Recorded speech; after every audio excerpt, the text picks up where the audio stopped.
A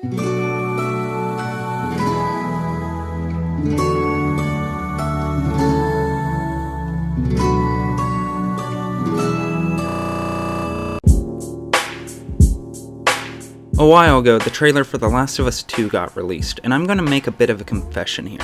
Until late last year, I had not played The Last of Us 1, and while I try not to let reviews affect my expectations for a game, I didn't really love it. I didn't hate it, but it was so middle of the road and flavorless that I'm just kind of left scratching my head, trying to figure out what it was everyone was losing their minds about. And just like that, I've lost half my audience. But all of that is a discussion for another day. Instead, what I'm here to talk about right now is the aspect of the game that kept me thinking the most: Joel and Ellie's relationship.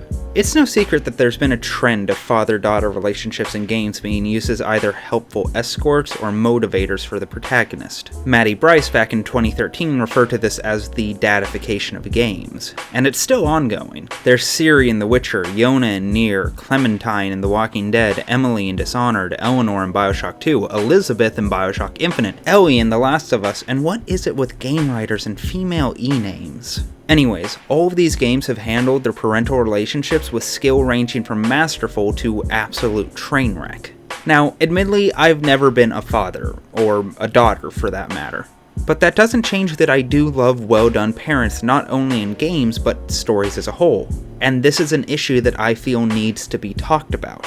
The Last of Us, as much as I really wish it did, simply didn't sell the father-daughter relationship to me as well as certain other games, and we're going to examine why, by comparing it to one of my favorite parental relationships in games, the one between Nier's protagonist and Yona. Let's start with Ellie vs. Yona as motivators. Despite not being crazy about the game, I actually really do like Ellie as a character. She's funny, playful, independent, and much like myself, loves looking at cute girls. However, I never found myself in a place of urgency when it came to general gameplay because there was never any urge for me to take care of her from a gameplay point of view. Ellie is invisible save the rare moments you control her, and as such, there's no tension in her existence in the gameplay or narrative. Anyone who's touched any game like this knows full well that chances are she has plot armor. As such, you don't really have to try to keep her alive. Admittedly, the game does a good job of gradually making her an asset by handing her a gun over time, but it never makes her a liability while the story constantly tries to reinforce that she is. And I get why, it would be annoying if she kept dying, but Resident Evil 4 was able to make escorting someone fun over 10 years ago, while keeping the tension and need to protect strong, and those elements translated into caring about what happened to Ashley. As is, Ellie feels more capable than you. Yona, on the other hand, is never seen fighting by Nier's side. She's sick or missing through most of the game, and there's always a bit of uncertainty when it comes to whether or not she'll even survive, especially after the massive in-game time jump. She doesn't get a gun or a sword to use, and is generally portrayed as being physically frail. Yona doesn't seem nearly as capable of defending herself due to her age and health. This, admittedly, could make her a damsel in distress, but by completely disempowering her in all aspects, it makes it a bit more palatable due to the fact that there isn't that narrative dissonance. Compare this to Peach and Zelda, where they're magical gods in canon, but useless the second the narrative needs them to be MacGuffins. However, this isn't to say that Yona isn't a well-developed character, because she gets a ton of flavor text and loading screens, and a lot of straight-up adorable dialogue with her father for a good portion of the game. In addition, she still has agency. The events of the game are kickstarted by her taking a fairy tale her dad tells her as fact and trying to act on it. Beyond this, she continues to motivate the gameplay, because most of the things you do in-game are done in an effort to help her. Ellie never has this kind of vulnerability in either the narrative or the gameplay, and as soon as she gets a gun, feels stronger than the player character. This, combined with her companion invisibility, makes Ellie an incredible candidate as a protagonist, but not so much as someone who really needs to be protected or looked over by a parent.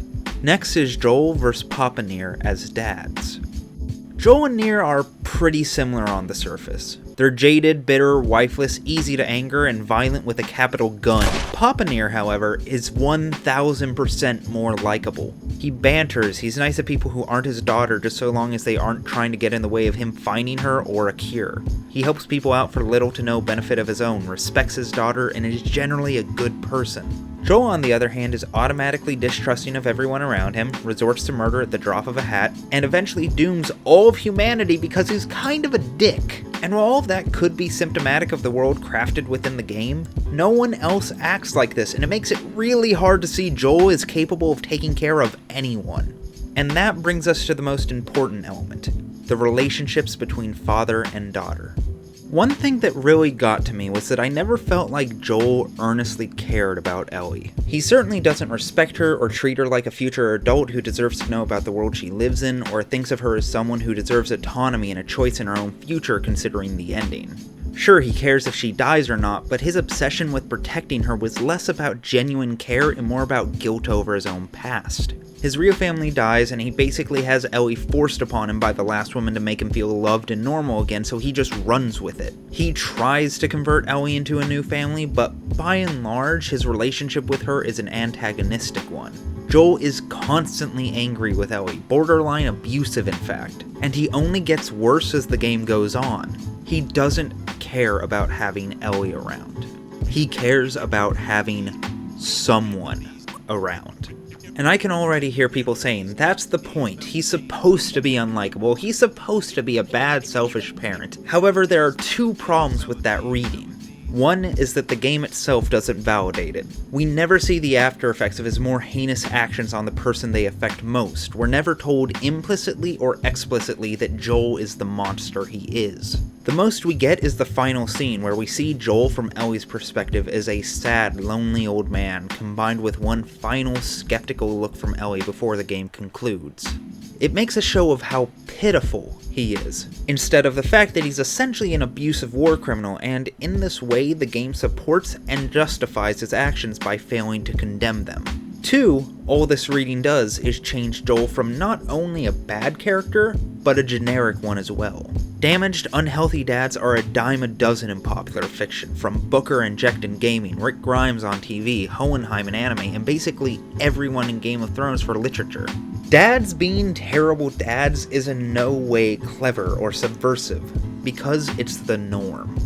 That doesn't mean you can't make a dad like that work, but you do have to do something to make seeing it not miserable. For instance, Hohenheim, it's largely absent for the majority of Full Metal Alchemist, and its absence is later thoroughly explained. Whether or not it's justified is up to the viewer.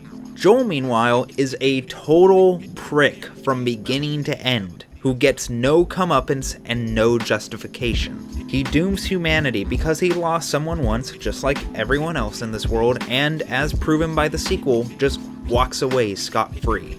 But I guess there's no realistic way to write a protagonist who's trapped in a dark, post-apocalyptic world in which it's hard to tell who's your friend and who isn't while surrounded by monsters who you... Oh, right. Never mind.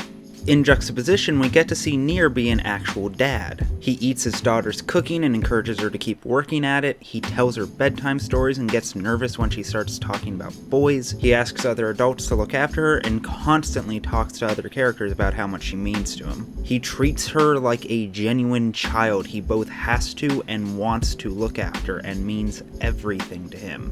He is, in a word, a dad. Never for a second is it ever in question that Nier is doing his best to be a loving guardian for his daughter, because he is always doing everything for his daughter, because she is the center of his world, not himself. Joel didn't have to be perfect. No great character is. Nier himself sure as hell isn't, especially come New Game Plus. I'm all for having protagonists that aren't good people. Lee wasn't the best father, but we all love Lee more than we love Kenny because Lee earnestly tries and doesn't use his daughter as a tool for self-satisfaction. Flaws create ways for characters to grow, interesting conflicts, and great dialogue.